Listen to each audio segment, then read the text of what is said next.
छोटे कि जिस दिन हम तय कर लेंगे तो इंशाअल्लाह उसको लपेट के असद भाई की शेरवानी में डाल के हैदराबाद भेज सकते हैं। मैं अकेला ही चला था जानिबे मंजिल मगर, मैं अकेला ही चला था जानिबे मंजिल मगर, लोग साथ आते गए कारवां बनता गया।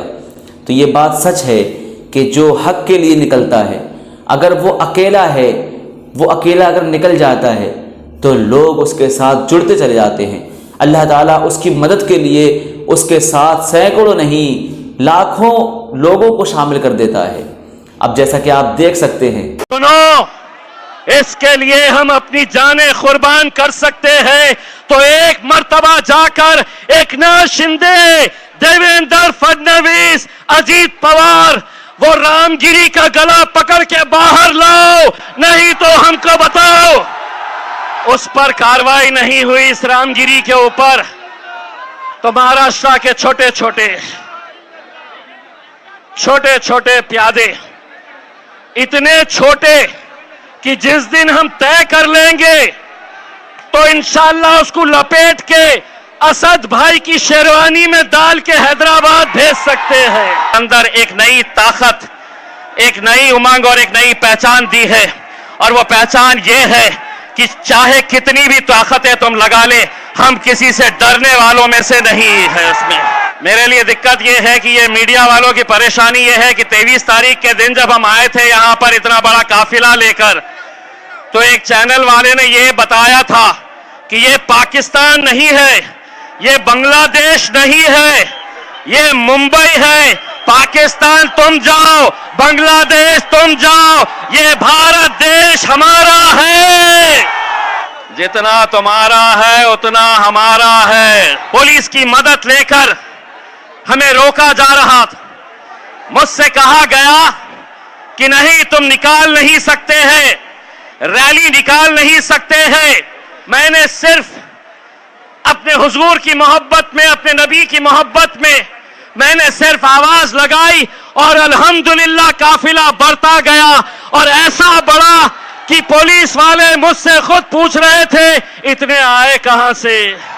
आज मैं हुकूमत को आवाज दे रहा हूं, सुधर जाओ। इसमें सौदा नहीं होगा, किसी तरह का कोई समझौता नहीं होगा।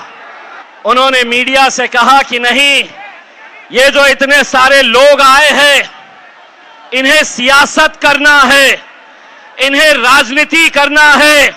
अरे मेरे आका के नाम के ऊपर ऐसे सौों से कुर्सियां कुर्बान करेंगे हम, कोई फर्क नहीं पड़ता। 22 तारीख की रात मुझे ये बताया गया कि इम्तियाज भाई, इतना बड़ा आप रिस्क मत लीजिए। पहले आप खासदार थे, मेंबर ऑफ पार्लियामेंट थे, आपकी हिफाजत करने की जिम्मेदारी सरकार की थी। आप इतने सारे लोगों को लेकर निकल रहे, अगर कुछ हो गया तो आपके ऊपर आएगा। मैंने कहा ये जितने लोग चल रहे हैं ये सिर्फ एक आवाज के ऊपर चल रहे हैं, और वो आवाज यही है कि तेरा मेरा रिश्ता क्या, तेरा मेरा रिश्ता क्या। ये सोच रहे थे कि तुम ही लगाओगे। अरे अल्हम्दुलिल्लाह, इसके लिए हम अपनी जानें कुर्बान कर सकते हैं। सुनो, इसके लिए हम अपनी जानें कुर्बान कर सकते हैं तो एक मर्तबा जाकर एकनाथ शिंदे, देवेंद्र फडणवीस, अजीत पवार, वो रामगिरी का गला पकड़ के बाहर लाओ, नहीं तो हमको बताओ।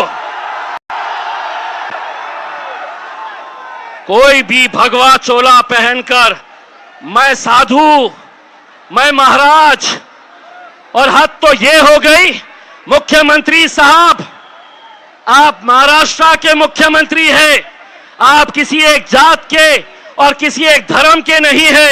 मेरे भी मुख्यमंत्री हैं आप, लेकिन मुख्यमंत्री एकनाथ शिंदे कितने होशियार हैं। अब मैं आपको बताता हूं, जब ये रामगिरी ने हुजूर के खिलाफ गुस्ताखी की तो दूसरे ही दिन एकनाथ शिंदे आए, उसको बाजू बिठाया और उन्होंने कहा मराठी में, तुमच्या केशाला ही हाथ लावू देणार नहीं, तेरे बाल को भी धक्का नहीं लगने देंगे। 2 दिन पहले मैंने उसकी तस्वीर देखी तो पता चला वो तो गंजा है, टखला है, बाल ही नहीं है। आप गौर से उसकी तस्वीर देखो, टखले को बोल रहे तेरे बाल को भी धक्का नहीं लगने देंगे। वाह, आप समझे ये कौम मुर्दार हो चुकी है, इनमें जान बची नहीं है, इनके तरफ से कोई बोलने वाला नहीं है, इनके तरफ से कोई आवाज उठाने वाला नहीं है। अरे हमने तो सिर्फ एक छोटी सी झलक दिखाए, जिस दिन दोबारा ये ऐलान करेंगे, कोई इसके अंदर हम नहीं चाहते हैं कि कोई राजनीति का झंडा इसमें आए, किसी पार्टी के बैनर के तले नहीं, लेकिन मैं इस महाराष्ट्र के और इस मुल्क के मुसलमानों से हाथ जोड़कर यह अपील करना चाहता हूं, कब तक हम इस तरह बटे रहेंगे?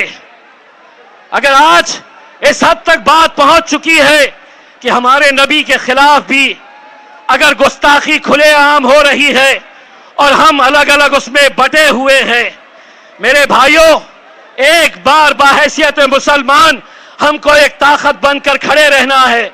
तुम रहो किस जमात में रहना चाहते, किस पार्टी के अंदर रहना चाहते हैं, तुम रहो, लेकिन इस मामले के अंदर अगर एक आवाज बनकर खड़े रहे, यकीन मानिए इस कौम के अंदर इतनी ताकत है कि अच्छी अच्छी हुकूमतों को यह झुका सकती है। मेरे भाई,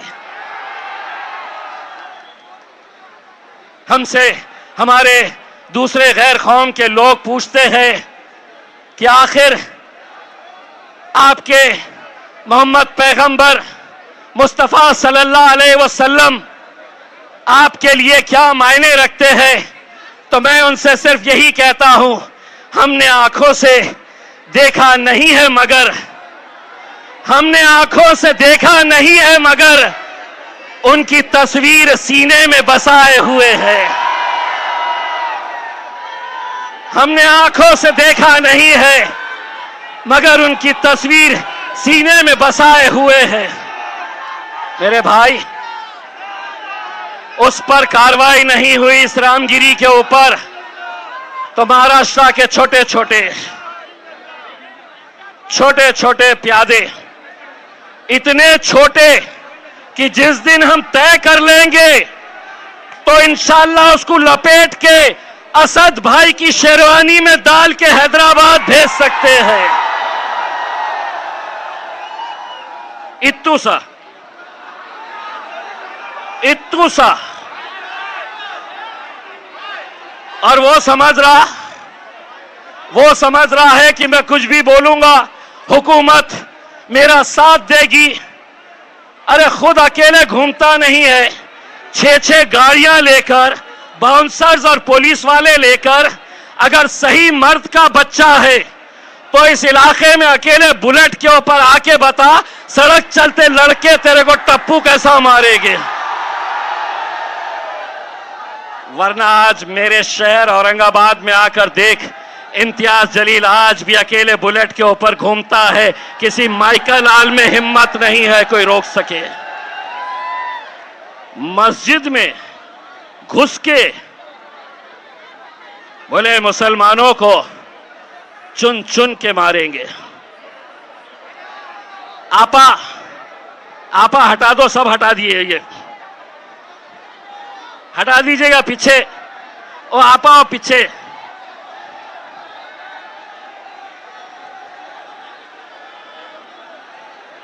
चलिए कौम के नाम के ऊपर थोड़ा भीग जाया जाए, कोई फर्क नहीं पड़ता है। मुझे आज इतनी खुशी है कि मेरे कायद बैरिस्टर असदुद्दीन अवैसी साहब जब होटल से निकल रहे थे तो उन्हें बहुत सारे लोगों ने कहा कि साहब बारिश बहुत तेज हो रही है, आज जलसा करना मुमकिन नहीं है। असद साहब ने पूछा कि वहां पे अगर 5 लोग भी होंगे, 5, तो मैं जाऊंगा, आंधी आए तूफान आए, मैं मेरी आवाम से बात करूंगा।